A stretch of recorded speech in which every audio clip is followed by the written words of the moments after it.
BRS MLC కవితను అధికారులు Rouse Avenue కోర్టులో హాజరుపరిచారు. ఈ కేసుకు సంబంధించి న్యాయస్థానం కవితకు విధించిన 14 రోజుల జ్యుడిషియల్ రిమాండ్ నేటితో ముగియడంతో అధికారులు ఆమెను కోర్టుకు తీసుకుని వెళ్లారు.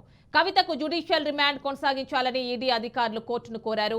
ఆమె బయట ఉంటే కేసు దర్యాప్తు ప్రభావితం అవుతుందని, అందువల్ల జ్యుడిషియల్ రిమాండ్ పొడిగించాలని కోరారు. ఇరు వాదనలు విన్న న్యాయస్థానం ఈ నెల 23 వరకు రిమాండ్ పొడిగించింది.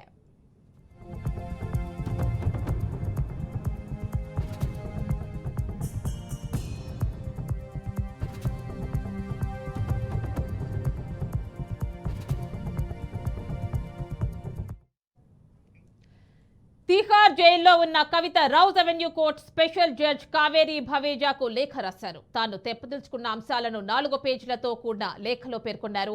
ఢిల్లీ లిక్కర్ స్కామ్ కేసుతో తనకు ఎలాంటి సంబంధం లేదని ఈ లేఖలో స్పష్టం చేసినట్లుగా తెలుస్తోంది. తనకు ఎలాంటి ఆర్థికపరమైన లాభం చేకూరలేదని అన్నారు.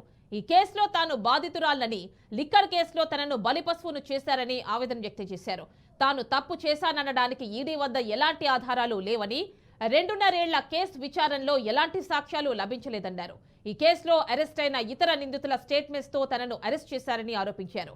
ఈ కేసులో మీడియా ట్రయలర్ ఎక్కువ జరుగుతోందని, సిబిఐ ఈడీ ఇన్వెస్టిగేషన్ కన్నా మీడియా విచారణ ఎక్కువగా జరుగుతోందన్నారు. తన మొబైల్ నంబర్ను అన్ని ఛానల్స్ లో వేసి తన ప్రైవసీకి భంగం కలిగించారని పేర్కొన్నారు. తన రాజకీయ పరపతిని దెబ్బతీసే విధంగా వివరిస్తున్నారని లేఖలో పేర్కొన్నారు. మరోవైపు కవితతో 2 నిమిషాలు మాట్లాడేందుకు అనుమతి ఇవ్వాలని ఆమె తరపు లాయర్ జడ్జిను కోరారు. జడ్జి ఆమెతో అనుమతితో కోర్టు హాల్లో కవితను ఆమె భర్త అనిల్, మామ రామకిషన్ రావులు కలిశారు.